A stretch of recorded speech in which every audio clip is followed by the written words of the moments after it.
My son-in-law looked me dead in the eye on a Sunday afternoon and said, "This house is perfect for my parents, sir. They're moving in on Friday." I remember the exact second those words hit me. I was standing in my own kitchen, holding a mug of coffee I'd just poured, and the steam was still rising off it. The kitchen where I taught my daughter to make pancakes when she was 7 years old. The kitchen where I sat alone for 3 weeks after her mother passed, eating cereal for dinner because I couldn't bring myself to cook for one. He just stood there. My son-in-law, Preston, 34 years old, broad shoulders, the kind of man who'd never been told no by anyone who mattered to him. He had this smile. Not a warm smile. Not the kind you give someone you respect. It was the smile of a man who'd already decided the outcome of a conversation before it started. I didn't say anything right away. I set my mug down on the counter. Slowly, I pressed my fingertips against the ceramic and just breathed. "My name is Harold Briggs. I'm 67 years old. I retired 3 years ago after 31 years as a high school history teacher in Dayton, Ohio. I never made a lot of money. Teachers don't. But I owned my house outright, paid off the mortgage the year I turned 60, which is something I was quietly proud of for the rest of my life. A 3-bedroom colonial on Maple Crest Drive, with a covered porch and a backyard where I used to grill every 4th of July, and a big oak tree that my late wife, Patricia, always said was the reason she agreed to buy the place. I raised my daughter, Lena, in that house. Just the two of us after Patricia died of a stroke when Lena was only 12. I worked summers, tutored kids on weekends, sold half my retirement contributions one terrible year when the furnace blew and the roof needed work. I did all of it so that Lena could grow up feeling like she had solid ground under her feet. When she was 16, her friend Destiny came to me one evening. She was failing junior year. Her mom was in and out of rehab, and she had nowhere quiet to study. I told her she could use the dining room table every evening after school. She used it for 2.5 years. She graduated, got a partial scholarship to the University of Cincinnati. There were others over the years. I didn't advertise it. I wasn't running a program. But somehow, kids who needed a quiet place or a hot meal or someone to help them prep for the SAT kept finding their way to my table, and I never turned one away. It was just what I did. Patricia would have wanted that. Lena knew this about me. Lena grew up watching it. I thought it meant she understood what this house was, what it represented. Then she married Preston. He moved to Dayton from Houston about 4 years ago for a regional manager position at a logistics company. Good salary, nice car, very sure of himself. He and Lena met at a work event, dated for a year, and got engaged faster than I was entirely comfortable with. But she was happy, genuinely happy in a way I hadn't seen from her in a while, so I kept my thoughts to myself and walked her down the aisle with a full heart. The first 2 years were fine. Preston was polite enough to me, a little formal. He never called me Harold. It was always Sir, which sounds respectful, but always felt, coming from him, like he was keeping a professional distance. He never asked about my years teaching, never once asked about Patricia. He talked about real estate prices and interest rates and what neighborhoods were appreciating. I noticed things. The way he talked over Lena at dinner. The way she laughed a little too quickly at his jokes and went quiet when he seemed annoyed. I told myself I was being too protective. Old fathers do that. His parents had been living in Houston. His father, I was told, had some health issues. Nothing specific was ever shared with me, and his mother didn't like being so far away from Preston. Reasonable enough. I figured they'd look for a place nearby. Maybe one of the new retirement communities out on Route 35 or something closer to downtown. I did not figure that nearby would mean inside my walls. That Sunday afternoon, Preston had come over alone. Lena was at a brunch with her college friends. He asked if he could stop by to talk about something. I thought maybe there was news. Maybe they were expecting a baby, which would have been the happiest thing I'd heard in years. I made coffee. I got out the good cups. And then he said it. "This house is perfect for my parents, sir. They're moving in on Friday." Not a question, not a request. A statement. Moving in on Friday. 5 days away. I looked at him for a long moment. "I'm sorry," I said. "Say that again." He repeated it without flinching. His parents needed to be closer. The house was big enough. I only used 2 of the 3 bedrooms. His father needed a single-story layout. The colonial wasn't single-story, but he'd make it work, he said, which I understood to mean he expected me to give up the main bedroom and move upstairs. He said there was a home health aide who would come 3 times a week and that she would mostly stay out of my way. I want you to understand what I felt in that moment. It wasn't just anger, though there was plenty of that. It was something more like disorientation. The way you feel when you're walking in a place you've walked 1,000 times and something has shifted and you can't immediately identify what. I'd lived in that house for 29 years. My daughter had grown up there. I had buried my wife from that front porch. I had made it mine through decades of small acts of maintenance and care, of fixing the back fence and painting the shutters and replacing the kitchen faucet myself, because I was too stubborn to call a plumber. And this man was telling me 5 days from now, strangers would be living in it. Where exactly, I said, very carefully, would I be living? He'd considered this, apparently. There was a 1-bedroom apartment over near the university, 2nd floor, decent building. He'd already looked into it. He said the rent was manageable and that he and Lena would help with the first few months. Help with the first few months? Like he was doing me a favor. Preston, I said. This is my house. I own it. I paid for it. My wife's roses are in the backyard. He nodded, patient the way someone is patient when they've already won in their own mind. I know it's sentimental, sir, and I respect that. But practically speaking, you rattle around in here alone. It's a lot of house for one person. My parents actually need the space. Sentimental. That was the word he chose. Then he said the part I'll never forget as long as I live. He said, at the end of the day, family comes first. And my parents are, well, they're family. Lena is wonderful, but you have to understand she came into our family. My parents are my actual blood. I put my hands on the counter again, the same way I'd done at the beginning of the conversation. Are you telling me, I said, that my daughter is not real family to you? He backed a little immediately. That's not what I said. I said my parents are my blood. That's just a fact. Lena is my blood, I said. Right, he said. And that's, yes, but this is about my parents. This is about a practical need. He kept talking. I stopped hearing the words clearly. I was looking at the kitchen window, at the oak tree in the backyard that Patricia had loved, at the bird feeder I'd hung on the lower branch 8 years ago that I still filled every other Saturday. Somewhere in that silence, something settled in me. Not rage, something quieter than rage. A decision. I turned back to him. I'll think about it, I said. He looked surprised. I think he expected either an argument or a capitulation. Think about it wasn't on his list. He started to say something and I held up one hand gently, the way you stop a class that's getting ahead of itself. I'll think about it, I said again. Thank you for coming by, Preston. He left. I sat in the kitchen alone for about an hour. I didn't make more coffee. I just sat at the table and looked at the room I'd lived in for nearly 3 decades. Then I picked up my phone. Destiny picked up on the second ring. She's 32 now. She works in Columbus as a social worker. She still calls me Mr. Briggs, which makes me feel both very old and very grateful. I told her what had happened. She was quiet for a moment. Then she said, Mr. Briggs, you know I'm going to get in my car right now. I told her she didn't have to. She said, I know I don't have to. She was at my door in 2 hours with her husband, a quiet, sturdy man named Alec, and a bag of groceries. She cooked dinner while I called a few other people. Marcus was unavailable. She's a name I knew well, a kid I'd tutored for years, now a contractor in Indianapolis. I left a message.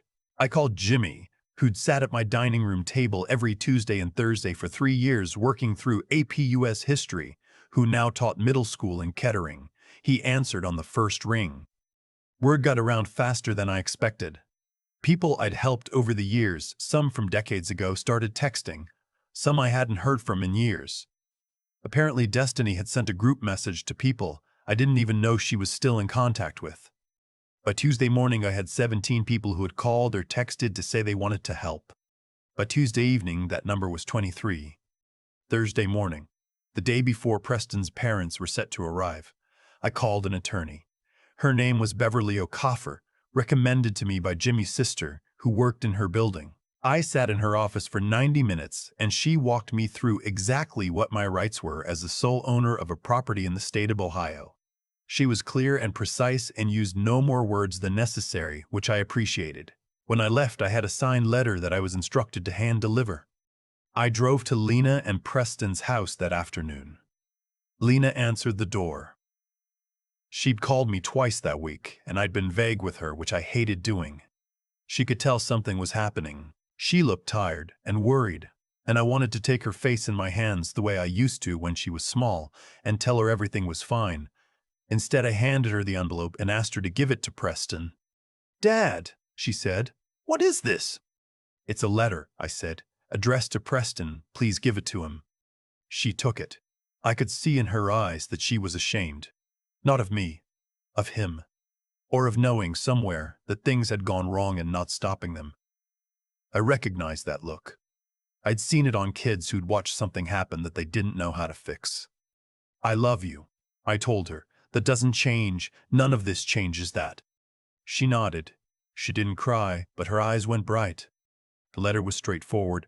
It outlined my ownership of the property, the legal definition of occupancy rights in Ohio, and the fact that no arrangement, verbal or implied, existed that would permit additional parties to occupy the home without my explicit written consent. It further noted that any attempt to move individuals into the property without that consent would be treated as unlawful entry. Beverly had been very thorough. Preston called me that evening. He was not using his patient voice anymore. He said I was being unreasonable. He said I was putting his parents in a terrible position. He said that this was a family matter and involving lawyers was a betrayal of trust. He said Lena was devastated. I said, "Preston, I understand you're frustrated." He said he didn't need my understanding. He needed me to be reasonable. I said, "Moving your parents into my home without my consent is not a family conversation. It is a legal matter. I am treating it accordingly." He hung up. Friday came. I woke up early and had coffee on my porch. The morning was cold, the sky the pale gray that Ohio gets in November before the sun burns through. The oak tree had mostly dropped its leaves. I could see all the way to the back fence. Just before noon, a moving truck came down Maplecrest Drive. My stomach tightened. But then I saw the cars. Destiny's car. Jimmy's car. Two cars I didn't immediately recognize. Jimmy had brought his brother and a friend from his school. A minivan I recognized as belonging to a woman named Cheryl, who'd been a student of mine in 1998 and was now a nurse at Miami Valley Hospital. She had her teenage son with her. By the time the moving truck pulled to a stop in front of my house, there were 11 people in my driveway. They weren't there to do anything aggressive. They were just there. Visible. Present. The way people are when they show up for someone. The driver of the truck got out, looked at the gathering, and then got back into his cab and made a phone call. Preston arrived 20 minutes later. He parked on the street and walked up the driveway, and I came out onto the porch. He looked at the faces around him, and then he looked at me. "Who are these people?" he said. "People I know," I said. "Harold." He was using my name now, not sir anymore. This is not how adults handle things. "Preston," I said. "I handled this with a letter written by an attorney. You chose not to respond to the letter, so now I'm standing on my own porch with my friends." He looked at Destiny, who was standing near the porch steps with her arms crossed and her chin up. Then at Jimmy, who was leaning against his truck looking like someone had carved him out of patience itself. Then at Cheryl, who was just watching him with the flat, unimpressed expression of a woman who had worked 3 decades in emergency nursing. "I don't understand," he said finally, and for the first time there was something lost in his voice. Like he genuinely did not understand how a thing he'd decided had failed to happen. I came down one step. Just one. "I spent 31 years teaching other people's children," I said. "I taught them history. I taught them how to think about the choices people make and what those choices reveal about their character. And sometimes I brought them into my home. this home, and I fed them dinner and helped them study and drove them to their SAT tests and wrote recommendation letters and showed up to their graduations. I looked out at the faces in the driveway. These are some of them. There are more who couldn't be here today. Preston didn't say anything. You told me my daughter isn't your real family, I said, and you told me this house is just a practical resource to be reassigned. So I want you to understand something. This house belongs to me, and these people came here today on 24 hours' notice because someone called them and said I needed them. That's what family looks like to me. The moving truck driver had been watching the whole thing from his cab. He got out again, very carefully, and told Preston that he was going to need to get clear instructions about whether this job was happening. Preston looked at me for a long moment. Then he walked back to his car. The truck left an hour later. The weeks after that were hard. Lena was caught between us and she was hurting, and that hurt me more than anything Preston had said or done. We had long conversations, some of them tearful. She told me she hadn't known about his plan until after he'd already spoken to me, that she'd told him it was wrong and he hadn't listened, that she was ashamed of what he'd done. I believed her. I'd known my daughter for 35 years. She and Preston are in counseling now. I don't know what will come of it. I love my daughter, and I want her to be with someone who sees her as real family. Not wonderful, but provisional, not someone who came into the family as a guest who might be asked to leave. She deserves more than that. I told her so.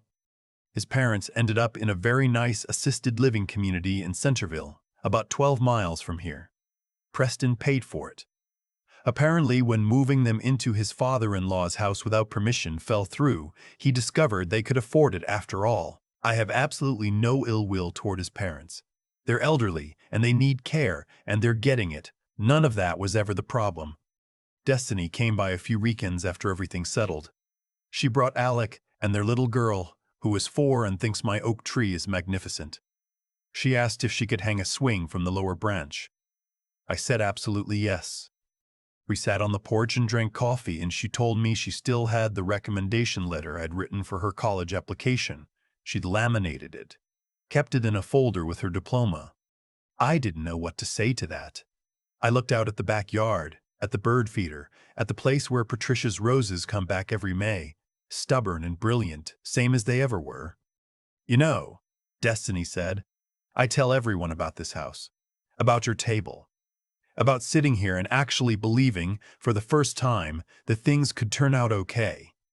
I thought about 31 years of classrooms, about the particular kind of quiet that settles in a room when a student finally understands something they've been struggling with for weeks, about Patricia standing at that kitchen window, about Lena, age 7, standing on the step stool to reach the counter while we made pancakes on Saturday mornings. I thought about the fact that I'd paid for this house myself, dollar by dollar, year by year, and that it was mine in every way. A thing can belong to a person, not just legally, but in the accumulation of all the living that had happened inside it. Some things are not resources to be reassigned. Some things you build over a lifetime, quietly, without announcements, without expecting anything back, and then one day, you discover what you've actually built. And it is so much more than a house. I've been sitting with this story for a few months now, turning it over the way you turn a stone in your hand, feeling the weight of it, the texture of it, before you put it down. What Preston did wasn't just arrogant. It was a particular kind of blindness that comes from never having had to build anything yourself. He saw a house and calculated square footage. He saw a retired teacher living alone and assumed that meant diminished. He looked at 31 years of my life and saw vacancy. That's not cruelty exactly. It's something more common, and in some ways more dangerous. It's the assumption that a quiet life is an empty one. I think about what actually protected me in the end. It wasn't luck. It wasn't timing. It was the accumulation of choices I'd made over decades that I never thought of as strategy. When Destiny was 16 and failing junior year, I didn't open my home to her because I was planning for something. I did it because it was right. Because she was a kid who needed a table to sit at, and I had one. That's the whole of it. You do the right thing not because you're calculating a return, but because doing otherwise would make you someone you don't want to be. And yet, cause and consequence are real. Not mystical, not supernatural, just human. The things you put into the world come back to you through other people. Preston thought he understood power. He thought power was the ability to make a decision and have it stick. What he didn't understand is that the kind of standing I had in that community, the kind that brought 23 people to my driveway on a Thursday, can't be purchased or inherited. It has to be earned over time through small acts of genuine character, most of which no one notices when you're doing them. I think about the kids I taught for 31 years, the ones who struggled, the sharp ones who needed someone to take them seriously, the ones who just needed to understand that their circumstances were not their destiny. I tried to teach them to think clearly, to question, to not accept the first answer that was handed to them. That's not just academic. That's survival, the ability to reason carefully, to look at a situation and understand what's actually happening rather than what you're being told is happening. That's what kept me from panicking when Preston sat in my kitchen making his announcement. I didn't argue. I thought. I planned. I called Beverly Okafor. And then there's the matter of holding on, of not folding. 2 weeks after that Friday were not easy. Lena was hurting. My relationship with my son-in-law was, to put it gently, complicated. There were moments when the simpler thing would have been to let it go, to find an accommodation, to keep the peace at whatever cost. But peace bought at the price of your own dignity isn't peace. It's just a quieter kind of loss. You have to be willing to stand still when everything in you wants to move, to keep your hand flat on the counter and breathe, and let the moment pass without surrendering the thing that matters. Destiny's daughter is coming to swing on the oak tree again this Saturday. I filled the bird feeder yesterday morning. Patricia's roses are already showing green at the base of the canes, and it's only March. Some things you build without knowing you're building them, and then one day someone tries to take them, and you find out exactly how solid they are.